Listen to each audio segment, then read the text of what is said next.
Gustavo Alegret. Tus disculpas se ahogan con el agua de la lluvia en las casas que todavía no tienen techo. Si le canta Puerto Rico al gobernador Rosselló en rechazo a su gestión, debe dar un paso al costado. Esto va por línea. Más tropas de Estados Unidos a la frontera sur. ¿Cómo está cambiando la política migratoria de Trump? Le contamos los riesgos de FaceApp, la aplicación de moda que tiene orígenes rusos. Aquí comienza Club de Prensa con Gustavo Alegret.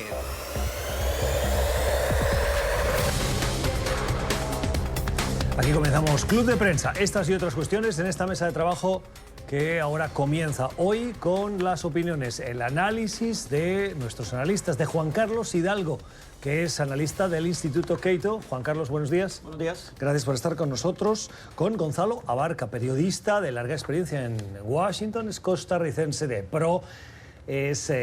Gonzalo, ¿cómo estás? Buenos días. Buenos días, un placer estar contigo. Estás también de director del programa Foro Interamericano. Correcto. Gracias por estar con nosotros. Y José López Zamorano, también mexicano en su caso, periodista en Washington, está en la Red Hispana, director de comunicaciones. Pepe, ¿cómo estás? Buenos días. ¿Qué tal? Buenos días, gracias. Iba a comenzar con la frontera, pero con el debate que teníamos fuera de cámaras sobre el uso de esta aplicación, una aplicación que nos está llamando la atención, que está viralizándose, está generando mucha popularidad, y me preguntaba a qué se debe esta punta, porque la aplicación está en las redes desde el 2017 y parece que ha incorporado una serie de mejoras en su última actualización. Y hemos visto la foto que, por lo que veo, a ti no te preocupa mucho la privacidad, pero que te has hecho, no la podemos mostrar porque se la ha hecho hace pocos minutos, pero yo decía, te pareces más a Erdogan que a Juan Carlos Hidalgo, al menos en unos años. Bueno, espero que en unos 50 años. Mira, yo antes de descargarla sí hice como una búsqueda y vi que efectivamente había preocupaciones sobre privacidad, vi que era una aplicación hecha en Rusia. Entonces ya, por supuesto, que se despiertan más alarmas todavía. Pero sinceramente, o sea, créanme que anoche dormí como un bebé. Me preocupan más las elecciones legislativas en Armenia que el hecho de que los rusos vayan a tener información sobre cómo me veo dentro de 50 años. Así que, yo creo que es algo que es jocoso, está bien. La gente tiene derecho a estar advertida de los posibles riesgos de esto. Pero sinceramente yo no veo por qué de repente estamos gastando tantísimo tiempo advirtiendo sobre los peligros de este tipo de Entonces es una reflexión que cuando la aplicación es gratuita, nosotros no somos el cliente, sino que somos el producto. Eso aplica no solo para esta aplicación, sino para todas. Sí, y en este caso la pregunta es qué se podría hacer con esta información. Yo lo que hice fue bajar la aplicación. Inmediatamente la aplicación te manda una cuestión de que quieras acceder a tus fotos. Yo puse que no. Me tomé, usé una foto antigua, eso sí, no puedes escoger qué foto uno quiere subir y pasarla. La usé, te pide descargarlo y para eso nuevamente te pide acceso a tus fotos. Yo puse que no, lo que hice fue un screenshot de lo que me sale y ya con ese screenshot lo guardé y borré la aplicación. Ahora bien, según lo que leo, eso no es suficiente. Ya con solo descargarla ya la aplicación tiene acceso a otro tipo de información, pero... No tienes nada que esconder. De los rusos no. Pepe. Yo sí tengo preocupación por ese tipo de reglas de privacidad, no solamente por lo que diga la letra del contrato que firmas en el caso específico de esta aplicación, sino leyendo los artículos, aparentemente hay una contradicción entre lo que dice el contrato que tú firmas, digamos, virtual, con lo que dice el propio inventor de esta aplicación. Sabemos que las empresas de las redes sociales han tenido un muy mal récord protegiendo tu privacidad, no solamente porque la han distribuido, no solamente porque algunas las han vendido, han sido reprendidas tanto en la Unión Europea como, por ejemplo, en los Estados Unidos. Acaban de hacer una multa billonaria contra Facebook, por ejemplo. Google también ha estado bajo el escrutinio público. Entonces, si es difícil creer y confiar en las empresas de redes sociales de los Estados Unidos y globales, ¿no? Cuando tienes una empresa rusa donde hay aparentemente diferendos entre lo que supuestamente crees que estás haciendo y lo que dice el fundador, que es que no se están compartiendo los datos, evidentemente ese es un foco rojo. Aquí en Estados Unidos hay un dicho muy común que se llama: no existe el almuerzo gratuito. Entonces, evidentemente, al estar tú cediendo tu información, ¿no?, hay algo a cambio allí. No me preocuparía a mí que distribuyeran mi fotografía cuando tenga 80 años. ¿Cuál es el problema con eso? El problema es que yo no sé si al descargar la aplicación voy a darles acceso a otra información privilegiada que sí podría afectarme de una manera mucho más significativa. Entonces yo creo que los focos rojos son apropiados, tenemos que tenerlo muy en cuenta a la hora de bajar esa aplicación y muchas otras aplicaciones. Sí, decía el fundador, no el fundador, pero la empresa Apple, cuando le preguntaban sobre las cuestiones de privacidad, decía, los iPhones, por decir solo uno de los modelos de teléfonos inteligentes, son seguros. Dejan de serlo cuando bajas aplicaciones. Claro, es un contrasentido porque el iPhone está hecho para descargar aplicaciones, pero... Gonzalo. Pero sí, precisamente venía de hacer una entrevista con uno de los expertos y es interesante. Recordemos que Rusia, en términos de los troles, lo que está creando Vladimir Putin, todo tiene relación con esto. Es interesante cómo está tratando de, en aplicaciones que aparentemente son sencillas, y hay que tener mucho cuidado en eso, aparentemente son sencillas. Lo que me llama la atención es que caemos tan fácilmente en esto. Tómate una foto y el otro y tienes acceso a todas tus fotos, tienes acceso a toda tu información. Bueno, ya vimos que el señor, el fundador de Facebook estuvo por acá también, Zuckerberg, hablando precisamente de temas de privacidad. Estados Unidos no tiene mucho que agregar, pero cuando viene de Rusia hay que tener muchísimo cuidado por la sencilla razón de que te conocen, tienen acceso a toda tu información, ellos son hackers especializados y obviamente Vladimir Putin no está saliendo en esto, pero generalmente tiene alguna conexión que ver con el gobierno de Rusia en la mayoría de los casos. Sí, definitivamente. Yo creo que, digamos, la importancia de prender estos focos rojos tiene que ver no solamente con esta aplicación en particular, sino con muchos servicios que ahora se están ofreciendo en las redes o que ponen tu información en las redes y tú muchas veces desconoces cuáles son los alcances de estas reglas que ellos determinan para, por ejemplo, distribuir tu información. Yo recuerdo cuando estuve a punto de hacerme la prueba del ADN, varias empresas, ¿no? Para ver cuál era el precio más competitivo. Y, por ejemplo, la empresa 23 y yo, no sabía yo que en ese momento era propiedad de la esposa del dueño de Google. Y había la gran preocupación de que, por ejemplo, una vez que ellos tengan tu perfil genético y sepan, por ejemplo, de qué pata cojeas, es decir, cuáles son las enfermedades probables o crónicas que vas a padecer, una vez que entras a ese banco de datos, espérate toda una vida de que te vayan a dar información si puede que tengas diabetes, si puede que tengas enfermedades artríticas, etcétera, lo cual no necesariamente es malo. El problema es que no hay un control tuyo de cómo se va a diseminar, usar o incluso vender esa información. Dos ejemplos así medio tenebrosos. El otro día un amigo me manda un video y me dice, mira, qué genialidad la de los chinos. Y entonces muestra un tipo que está en un aeropuerto y va a hacer una conexión y entonces llega a la pantalla donde uno ve los vuelos para ver en qué puerta tiene que ir y en lugar de tener que buscar la pantalla, hay una cámara que reconoce tu cara e inmediatamente te sale. Sos Juan Carlos Hidalgo, tu vuelo sale en la puerta A7, pero con solo reconocimiento facial. Y mi amigo, pero fascinado, yo le digo, pero es que esto es de terror también. O sea, las autoridades chinas están utilizando esto para reprimir también a su población. O sea, viniendo no necesariamente. Yo creo que ahí la tecnología es neutral en cierta medida. ¿Cómo que no? No te voy a explicar. Tú eres un activista anti-gobierno. Pero no es la tecnología. No es la tecnología, es el uso de la tecnología. Por ejemplo, el mismo desarrollo de inteligencia artificial en China está colocando cámaras, por ejemplo, en los salones de clase, para determinar cuáles son los alumnos que requieren apoyo. Por ejemplo, cuáles no están conectados con la clase, cuáles se desconectan con la clase de matemáticas para tratar de visualizar.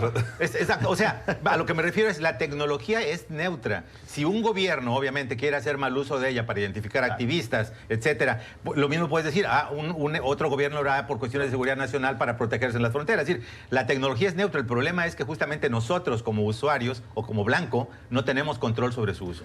El otro ejemplo tenebroso, el año pasado mi esposa iba a ir a correr una carrera a Niagara Falls, esta ciudad fronteriza entre Canadá y Estados Unidos, y la carrera era del lado canadiense.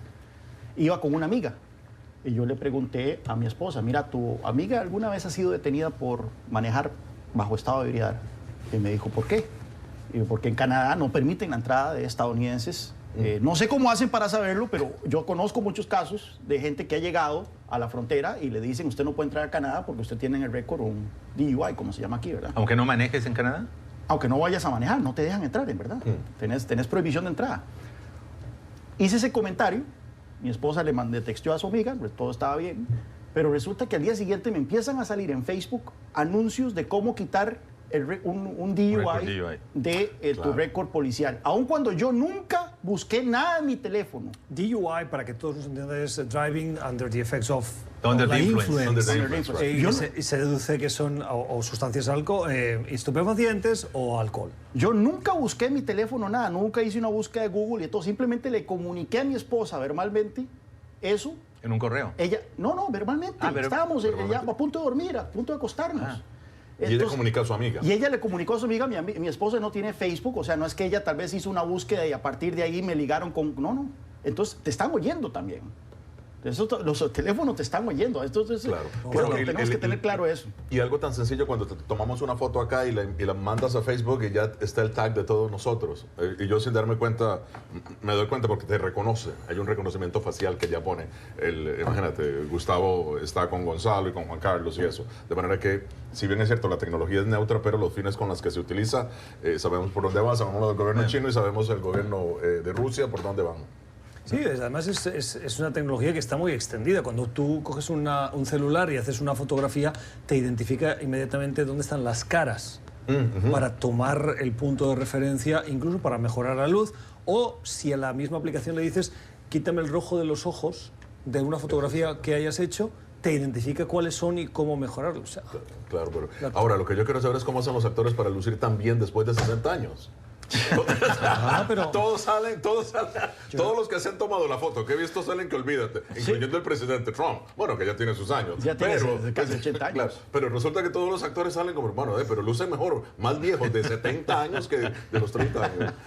Bueno, cambiemos de asunto, son las 10:43 en la costa este, en Caracas y en Santiago de Chile, el día en el que también sabemos que el Pentágono ha anunciado que, y lo ha hecho por lo bajini, si me permiten, no ha sido un gran anuncio, pero nos ha llamado la atención. Va a enviar a la frontera 1.000 guardias nacionales de Texas adicionales para reforzar esa frontera y 1.100 tropas en servicio activo que se suman a las que ya están en el objetivo de reforzar ese control fronterizo de la línea divisoria entre Estados Unidos y México. ¿Cómo ha caído esta decisión en México? Bueno, por supuesto sabemos que en México en general esta idea de militarizar la frontera, colocar el fenómeno migratorio como un asunto policíaco, obviamente es visto como un enfoque totalmente parcial e insuficiente, ¿no?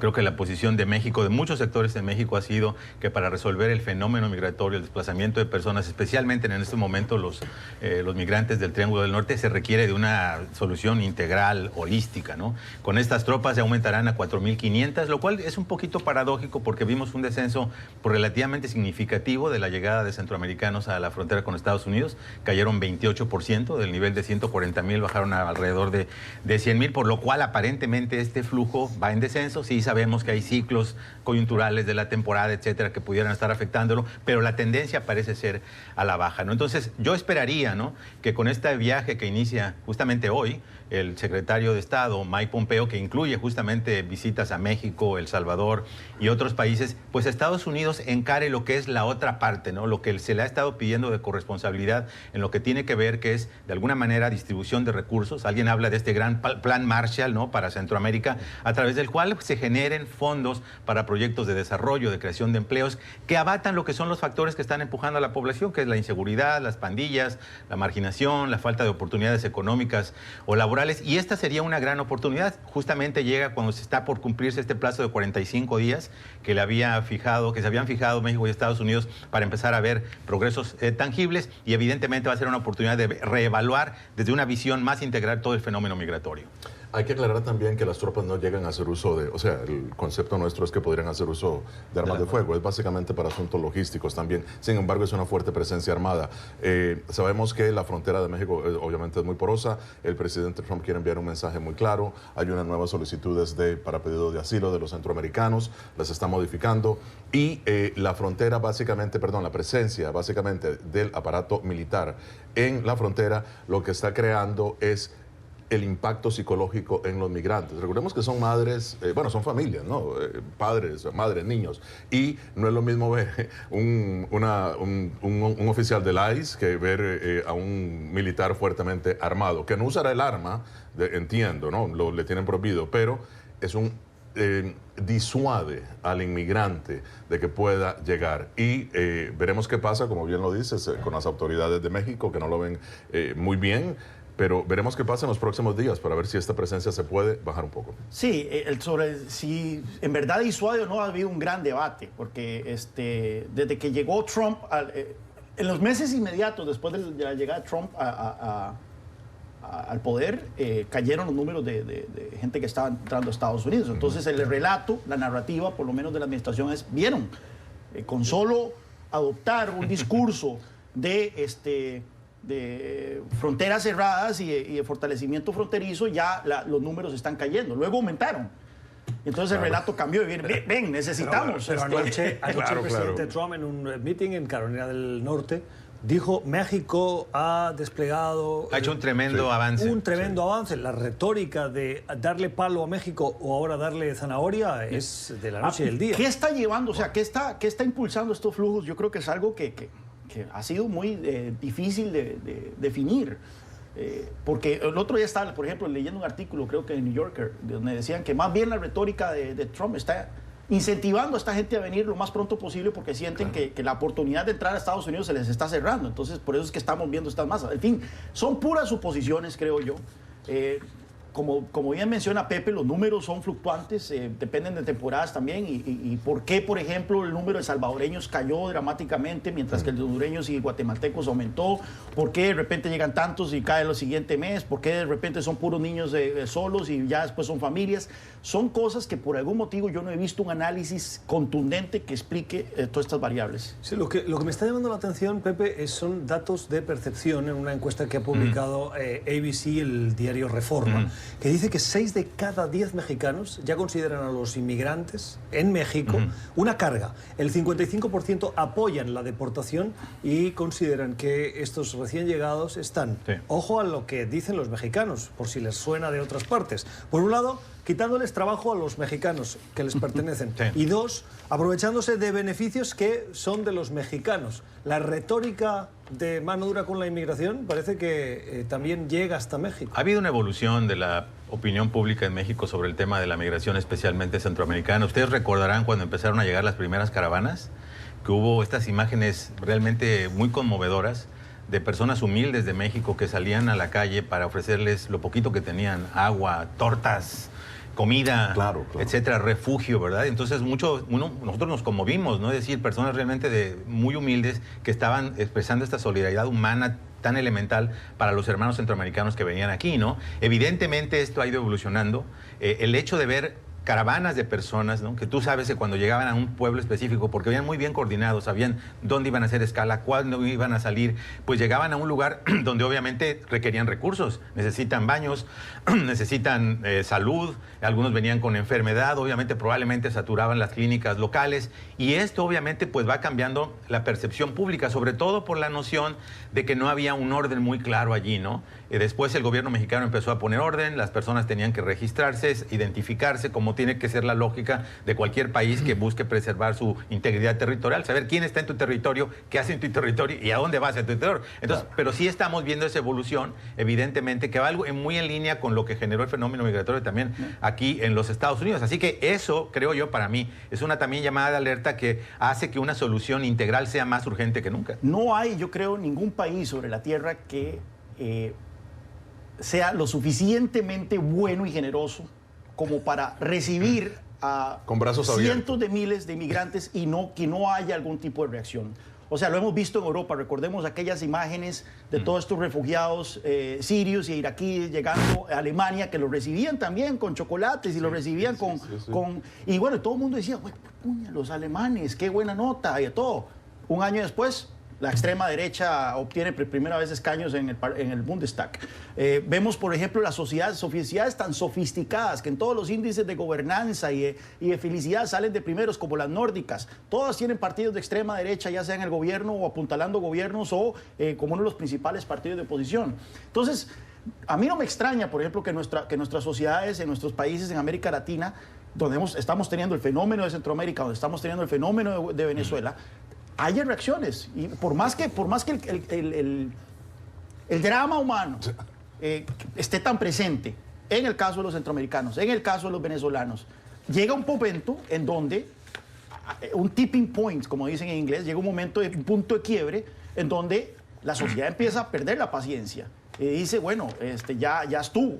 Claro. Nosotros lo hemos vivido muy en carne, Gonzalo, que es costarricense también, con la inmigración que tuvimos de los nicaragüenses, ¿verdad? Claro. Y a mí me extraña muchísimo, por ejemplo, que en nuestro país, que ahora también hemos tenido un flujo de nicaragüenses, 40,000 más o menos, desde que estalló la crisis en Nicaragua, me ha extrañado muchísimo que no hemos tenido un brote nuevamente de no es xenofobia, hay que llamarlo, ¿verdad?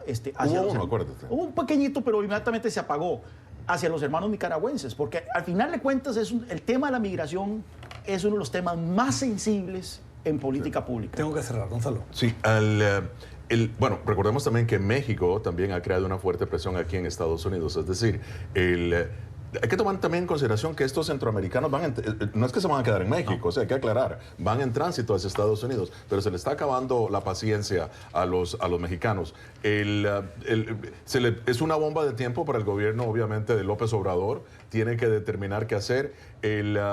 Tiene que decidir si el gobierno de López Obrador está decidido a reducir drásticamente la inmigración, de eso no hay duda. Y los mexicanos yo creo que están viendo ya el efecto por sanciones económicas, ¿no? Exactamente. Lo que estamos viendo, por ejemplo, en lo que dices es que precisamente muchas personas no tenían la intencionalidad de quedarse en México. Correcto. Pero la realidad de que hay un cuello de botella para los trámites de su asilo político, que ahorita va a empeorar con esta política de restricción del asilo, está haciendo que muchos, cuando regresan a México, para esperar su turno, pues se empieza a generar, me parece que van a ser alrededor de 60,000 personas. Y en otras regiones fronterizas ya estamos viendo que los centroamericanos ya se están quedando. Están poniendo su negocito, están poniendo...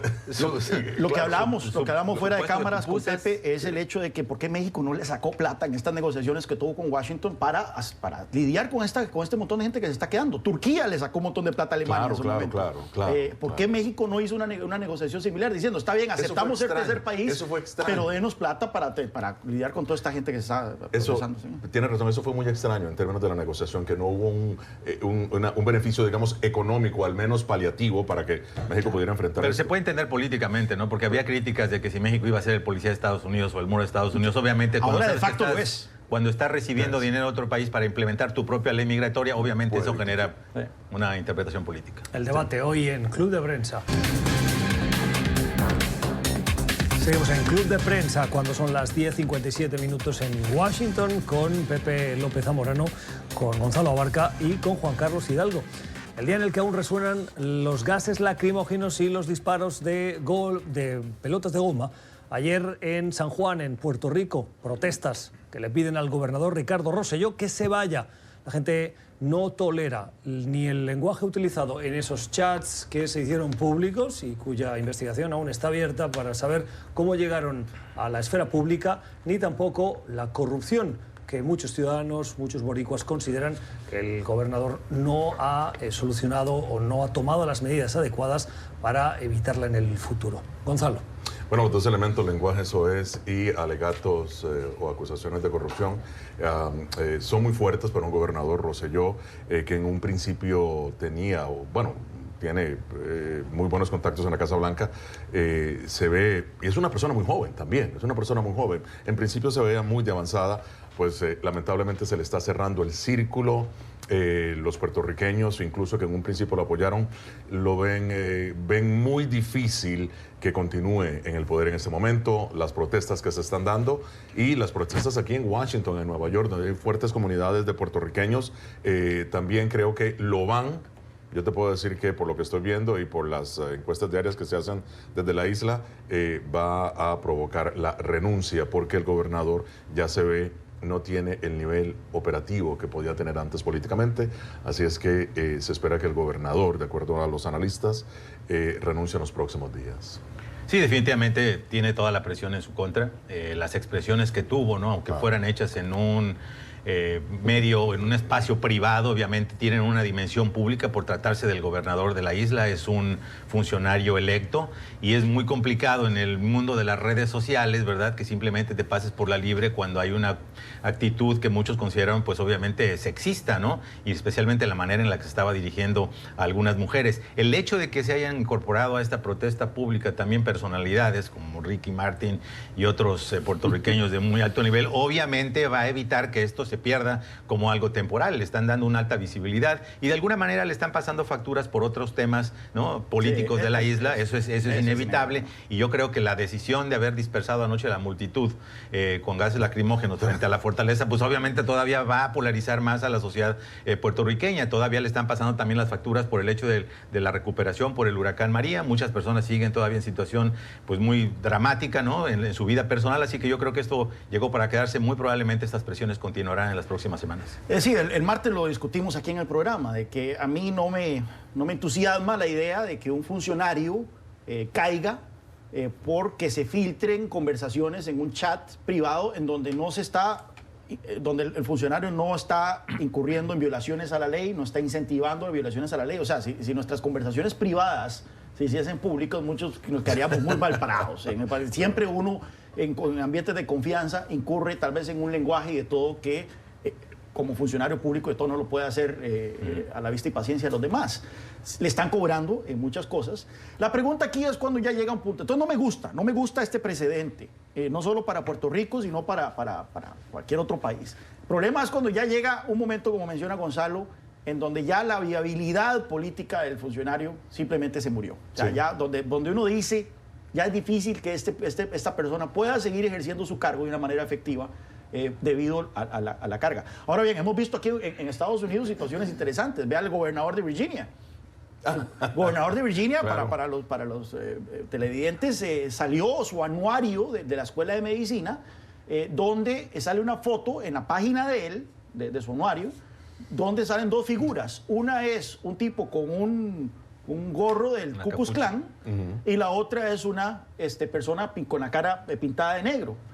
Y entonces no se sabe cuál de los dos era el gobernador de Virginia, pero cualquiera de los dos que hubiera sido, claramente era una cuestión que generó un escándalo. Todo el mundo le pidió la renuncia, todos, desde sus colegas demócratas, todo el Congreso, etcétera. Y no dimitió. Y al final de cuentas, la tormenta le pasó. Claro. Y sigue ejerciendo el cargo. Entonces la pregunta es, sí, bueno, nada más menciono ese ejemplo, no hay pregunta. El punto es que este tipo de escándalos ocurren. O sea. Y fíjate qué interesante, si bien, como bien lo dice Gustavo, que continúa la investigación, bueno, se sabe que se filtró. Hemos tenido ya recientemente el caso del embajador británico que renunció porque en los cables que había tildaba de inepto al presidente Trump y renunció, obviamente. O sea que hay casos en donde la presión política llega al punto, es tan alta que se debe tomar una decisión. Y también una controversia reciente, este club de chat privado que había entre agentes y exagentes de la patrulla fronteriza, donde obviamente habían tenido expresiones muy ofensivas hacia los inmigrantes, hacia las mujeres. Y hacia legisladoras. Y hacia legisladoras. E incluso estaba por allí, o estuvo en un momento dado, la que es la actual jefa de la patrulla fronteriza, ¿no? Yo creo que en la era de las redes sociales, cualquier persona, pero especialmente si eres un funcionario público, debes asumir que tarde o temprano hay el potencial para que lo que compartas se haga público. Y yo creo que el hecho de que sea un chat privado, etcétera, no exime si esto refleja pues actitudes privadas que son realmente ofensivas para un gran segmento de la población. No sé si fue el martes cuando lo conversábamos. Telegram es una aplicación rusa. Sí, también. Y si eso abre la puerta a la especulación. Dicen que es más segura que cualquier otra, más que WhatsApp. ¿Segura para quién? Pero es interesante porque en el caso del otro escándalo que también tiene que ver con filtraciones, que es lo de Moro, en Brasil, Sergio Moro, fueron también conversaciones de Telegram. Y quien publicó estas conversaciones de Telegram fue Glenn Greenwald, este periodista que también se hizo muy famoso porque fue el periodista que expuso lo de Edward Snowden. Quien, adivine dónde está. Está en Rusia. Claro. Y Glenn Greenwald ha sido también un gran defensor de Wikileaks. Así que en unas declaraciones, Sergio Moro dio a entender que Rusia podía estar detrás de estas filtraciones. Así que, nuevamente, volvemos al tema inicial del programa. Déjame preguntarles, ¿es atinado la comparativa entre determinados comportamientos ofensivos con las mujeres de quien está hoy en la Casa Blanca con lo que ha dicho Ricardo Rosselló? Y Rosselló pueda decir, oiga, ¿Para qué tengo que dimitir yo si el estándar... No, es que el estándar ha sido bajado de una manera impresionante con Donald Trump. Si usamos a Donald Trump de estándar, no hay estándares. Sí, no, exactamente. estándares. El correcto. Yo me acuerdo que cuando en el caso de Watergate de Richard Nixon, él utilizaba, era soez en algunos lenguajes con sus miembros y él obviamente se disculpó y en su momento fue impresionante. Ahora con el presidente Trump, es que se nos tuitea públicamente, él no lo oculta, ya no es un chat privado, es algo público en donde llamaba perro, ¿te acuerdas? A una de sus ex colaboradores, amorosa, qué sé yo, Sí. y cosas de estas, y era impresionante. Es ciertamente el nivel del presidente Trump, también como que se espera de él, porque ya llega el momento en donde él se maneja en un nivel que, bueno, ya no se le pueden pedir peras al olmo. Yo creo que eso, el hecho de que sea público, y justamente estaba reflexionando sobre esa diferencia, lo hace todavía más peligroso, porque por una parte es una pretensión de normalizar lo que son comportamientos que en otra época hubieran sido absolutamente inaceptables y quizá hubieran generado renuncias presidenciales, como por ejemplo aquel ex candidato presidencial de Estados Unidos que tuvo una relación extramarital y obviamente salió en poco tiempo, no recuerdo su nombre. Gary Hart, creo. Gary Hart, exactamente. Pero no solo por eso, sino por el hecho de que sienta este precedente, ¿no? De que los políticos pueden salirse con la suya con fines políticos. Es decir, porque el presidente, independientemente que creas que tenga o no, como él dice, un hueso de racista, lo está haciendo absolutamente para azuzar, para dividir y polarizar al electorado con fines políticos personales. Eso es más grave también. Las 12:06 en Montevideo, en Buenos Aires y en Brasilia. El día en el que terminó la cumbre del Mercosur y Brasil asume el liderazgo, la presidencia de ese bloque regional, con dos objetivos tras esa cumbre de jefes de Estado. Por un lado, mayor integración y, entre otras cosas que le afectan directamente a los ciudadanos, trabajarán para suprimir lo que se conoce como roaming, que es esa tasa o pago por el uso del celular fuera del territorio nacional de los ciudadanos que se muevan en esos 3 o 4 países. Y por el otro, celebrar el acuerdo con la Unión Europea de integración del Mercosur con el bloque comunitario y al mismo tiempo buscar mayor integración de ese bloque suramericano con otros mercados del mundo. Juan Carlos, ¿buenas noticias? Sí, claro, principalmente de dos vertientes. Quizás el ángulo más importante sobre esta noticia es el hecho de que Mercosur, que es este mercado común, recordemos que como un mercado común los países del Mercosur no pueden negociar acuerdos comerciales de manera individual, tienen que negociar en bloque. Y han estado en una camisa de fuerza. Se suponía que cuando Mercosur fue instaurado a principios de los 90, iba a ser un bloque que entusiastamente iba a negociar otros acuerdos comerciales con otros países. Pero a estas alturas solo tiene 2 acuerdos comerciales. Uno es con Israel y el otro con Palestina. Punto. Yo creo que con Egipto hay otro. Entonces, claramente esa vocación aperturista de Mercosur no se materializó. En este caso, tenían 20 años de estar negociando con la Unión Europea. Obviamente era una negociación desde el punto de vista comercial, desde el punto de vista mercantilista, como usualmente se tratan estas negociaciones, muy delicada en el tanto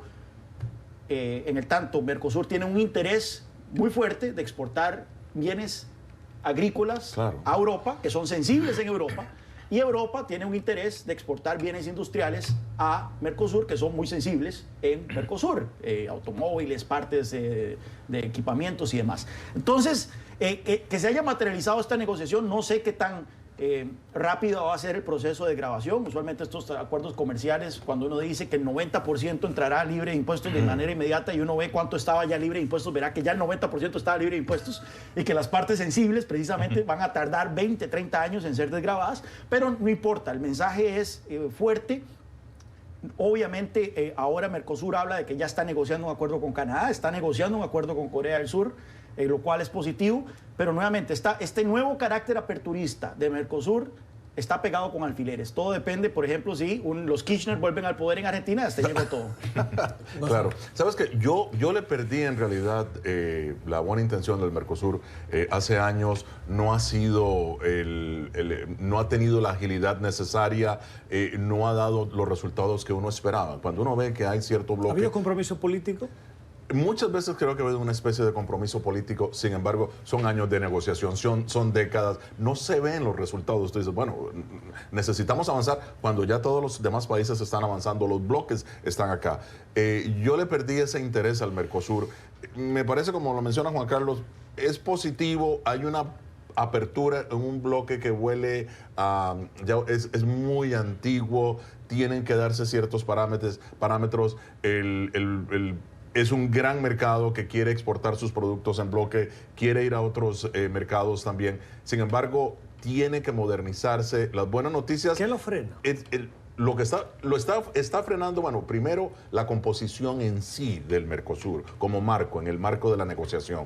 Es un marco que es bastante restrictivo bueno, estamos hablando de décadas, ¿no? Las negociaciones no estaban como está ahora. Lo están frenando precisamente el punto...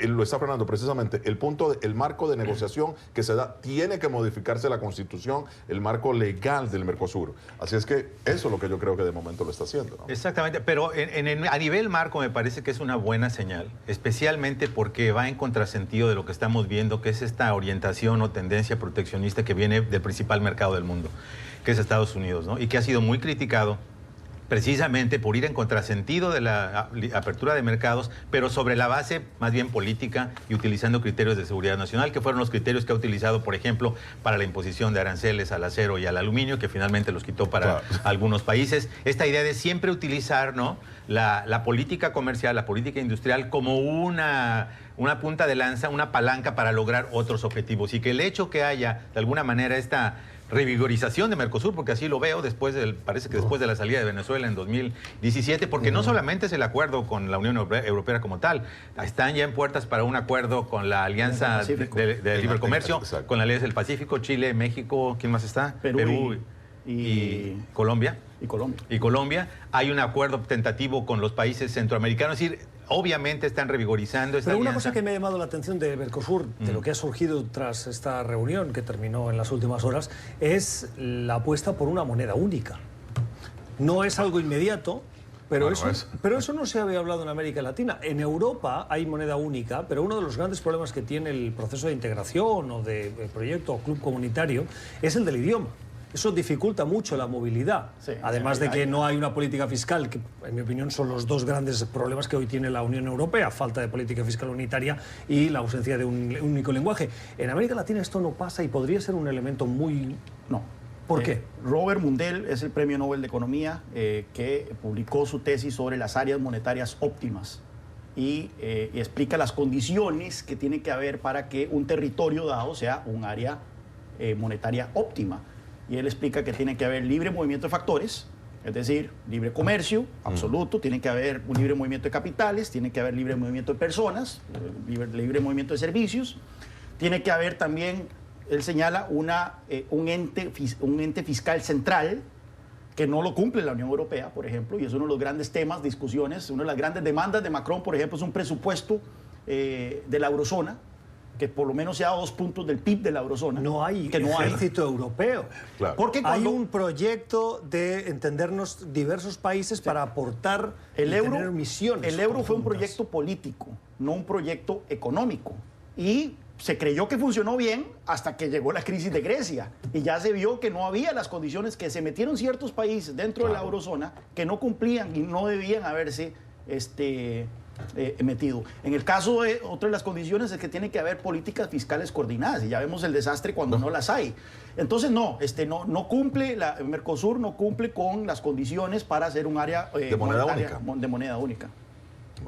Exactamente. Bueno, además de eso, recordemos que tenemos Estados Unidos en el continente. O sea, es una fuerte presencia. Dolarizarse es muy sencillo. O sea, siempre hay una tentación, una moneda única que, además del dólar, es un poquito, creo, Juan Carlos. Tiene más sentido dolarizar para muchos de estos países de América Latina que crear ellos mismos que crearse una moneda única. Pepe, cerramos. Sí, yo creo que también lo veo muy complicado y además hay que tomar en cuenta que incluso estos acuerdos de integración todavía están en una etapa muy primigenia. Por ejemplo, en el caso del acuerdo con la Unión Europea, todavía falta que lo aprueben los parlamentos. De hecho, se habla que van a tomar medidas provisorias para tratar de llegar a aplicar algunos de los beneficios anticipadamente. No solo eso, sino que Francia, por ejemplo, los legisladores que tienen que darle el visto bueno, han dicho que tienen problemas ahora para aprobar ese acuerdo después de 20 años de negociación. Me llama la atención el carácter mercantilista con el que se negocia esto. El artículo que nos compartieron de 5 días de la negociadora comercial de la Unión Europea,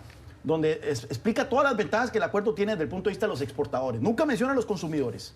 Nunca dice los consumidores se van a beneficiar ahora, más bien dice, no se preocupen porque no vamos a ser inundados por productos baratos del Mercosur. ¿Qué consumidor se va a quejar de ser inundado de productos baratos, por Dios? Increíble. Los retos de los acuerdos comerciales. Vamos. 10 y 18 minutos en Bogotá, en Ciudad de Panamá y en Ciudad de México, horas después de que la Cámara de Representantes aprobara o rechazara una resolución o aprobara una resolución que rechaza abrirle un proceso de destitución al presidente Donald Trump. Hasta aquí no hay novedad, Pepe, pero lo que nos llama la atención, y lo decíamos ahora en la pausa, es que el número de votos a favor, si bien sigue siendo minoritario, aumenta cada vez que hay un paso en esta dirección. Es verdad, es verdad. Inicialmente, cuando estas propuestas habían surgido el año pasado por parte del mismo legislador Al Green, creo que también estaba sumado ahí Luis Gutiérrez, era apenas un puñado de demócratas que lo hacían, obviamente porque consideraban que era prematuro. No teníamos todavía el informe Mueller, no había esta percepción de que podría haber la potencialidad de un conflicto de interés o de obstrucción de la justicia, etcétera. Y ahora ha cambiado. Mi impresión es que de alguna manera los demócratas venían un poco entusiasmados. Lograron un voto de censura contra el presidente en la Cámara de Representantes por sus expresiones sexistas y racistas, dicen algunos, contra las legisladoras de las minorías. Después lograron una aprobación de una resolución de desacato contra el Procurador de Justicia y contra el Secretario de Comercio por el tema del censo 2020. Y después viene este voto del juicio de destitución política. Aunque el resultado es 332-95, como bien dices, no solamente es que va aumentando el número de demócratas, sino que demócratas que ahorita están en posiciones de liderazgo, como Jerry Nadler, presidente del Comité de Justicia, se sumaron. Esto quiere decir que la masa crítica de demócratas que está probablemente orientándose a un juicio de destitución está aumentando. No necesariamente, con esto termino, esto quiere decir que sean malas noticias para el presidente. Recordatorio a 1988, cuando los republicanos hacen el juicio de destitución contra Bill Clinton, el desenlace que llegamos, no pasó en el Senado, fue contraproducente políticamente para los republicanos. Me parece que en esos términos es como la señora Nancy Pelosi está viendo el tema, y ellos preferirían que el referéndum contra el presidente sean las elecciones del 2020 y no un voto por los demócratas en la Cámara Baja. Yo creo que quien está más interesado en ese proceso de juicio político hoy es el presidente Donald Trump, porque él vive en contra de, y por lo tanto eso le iría bien para una campaña política. Pues claro, y Nancy Pelosi lo tiene muy claro. Las encuestas dicen claramente de que no hay apetito popular por un juicio político. Entonces esto, si se materializara, iría contra las aspiraciones demócratas. Y no solo contra las aspiraciones demócratas, sino también contra la misma institucionalidad estadounidense. Claramente Donald Trump es una amenaza al Estado de Derecho en Estados Unidos, pero tenemos que ver cuáles podrían ser las consecuencias de un juicio político en un alto nivel, de un ambiente de tan alta polarización como la que tenemos en este momento. Claro, y recordemos que estamos en periodo presidencial también, o sea, en campaña más bien. Una campaña en donde, bueno, ya vemos las encuestas por el lado demócrata, aparentemente el ex vicepresidente Biden encabezándolas, bueno, y está Donald Trump. Sin embargo, el juicio político, lo importante de esto es que tienes que tener lo que se llama el smoking gun, o sea, tienes que tener, son artículos de impeachment. La prueba del delito. La prueba del delito lo tienes que tener. Y la misma Nancy Pelosi en su momento dijo que no iba a haber ningún juicio político. Es muy difícil. Es algo que tienes que tener la prueba en sí, y en años electorales la verdad que no lo veo que se vaya a concluir. Y quizá la prueba de que esto es gasolina para el motor del presidente fue que justamente anoche en un meeting en Carolina del Norte, él, a pesar del voto de censura por las legisladoras, a pesar del voto contra sus funcionarios, a pesar del inicio del proceso de destitución política, él utilizó estos temas justamente para alentar a su base a hacerlo, y volvieron a corear en contra de legisladoras y regrésenlas a sus países. Que eso es claramente lo que me pareció más grave. él. Una cosa es que lo diga el mandatario, otra cosa es que él vaya a un meeting, lo repita y jalee o aliente a que los participantes repitan y se sumen y hagan suyos esos posicionamientos racistas. No, estamos en tiempos muy aciagos para la democracia estadounidense. La toxificación del Partido Republicano es una cuestión que nos alarma a muchísimas personas. Ese antiguo Partido Republicano de Reagan, de iba a decir Nixon, pero nos vamos a comerciales mejor. De Lincoln todavía. De Lincoln, sí. El partido de Lincoln, mejor. O de Eisenhower, por ejemplo. Claro. Ese partido republicano, o el Bush, de Bush padre por lo menos, ese partido ha desaparecido y ahora tenemos un partido republicano nativista, xenófobo, nacionalista. Nacionalista, exactamente. Y bueno, lo comentamos fuera de cámara, yo creo que Justin Amash, este congresista republicano de Michigan, que renunció al partido republicano ahora el 4 de julio, declaró su independencia, el día de la independencia, ya se ha perdido. En este momento, los Jeff Flake, ¿verdad? ¿Cómo se llama el presidente? Que era el de Tennessee. John McCain. Corker. Joe Corker. Los McCain. Todas estas figuras del Partido Republicano ven con horror lo que ha hecho Trump de su partido. Ya no hay en Estados Unidos un bueno, partido de hecho, esos legisladores tuvieron que salir del Senado porque no había posibilidad de que pudieran ser reelectos. Claro. Hay preocupación en la República Democrática del Congo porque en una ciudad que se llama Goma, que está al este del país, muy cerca de Uganda, se han detectado nuevos casos de ébola. Dice la Organización Mundial de la Salud, que se acaba de reunir, que se trata de una emergencia de salud pública internacional. Pocas veces es declarada un tipo de expansión de viruses y particularmente en el caso del ébola con estas palabras, con estas características. Juan Carlos. El problema con Goma es que es una urbe de 2 millones de habitantes con aeropuerto internacional. Y entonces el peligro aquí es que esto se internacionalice. Que por sí ya el Congo es un país enorme. El Congo es del tamaño de toda Europa Occidental. Sí, exacto, es inmenso. Pero aquí existe la región de los lagos, la llamada región de los lagos en el África, donde está Ruanda, está Burundi. Y bueno, el peligro es que esta epidemia cruce la frontera. Claro, ahí el problema también es determinar quiénes estuvieron en contacto con el pastor, que aparentemente lo mantenía. Son 100, aparentemente entiendo, personas, pero hay que determinar quién pudo haber tenido contacto con él. Imagínate. Efectivamente, pero las cifras van creciendo. Ha habido más de 2.500 infectados. De esas personas, 1.700 ya fallecieron. O sea, un poco la problemática internacional y el pánico es siempre la letalidad. Yo todavía recuerdo la epidemia del 2009 del virus H1N1, que todo el mundo estaba realmente... Iba a decir exactamente lo mismo. Y luego tampoco fue tan dramático. Fue más dramático en las noticias. Pero no fue tan dramático porque justamente el pánico lo que generó fue una conciencia pública de los comportamientos en la calle, de aplicarte la vacuna, etcétera. Y eso de alguna manera, el hecho de que se disemine tan rápidamente, también tiene un efecto positivo. Es interesante porque la mayor catástrofe que le ocurrió en el siglo XX a la humanidad no fue la Primera Guerra Mundial o la Segunda Guerra Mundial, fue el Spanish Flu. La influenza española, que mató a 100 millones de personas. Señalas a mí, no era catalana.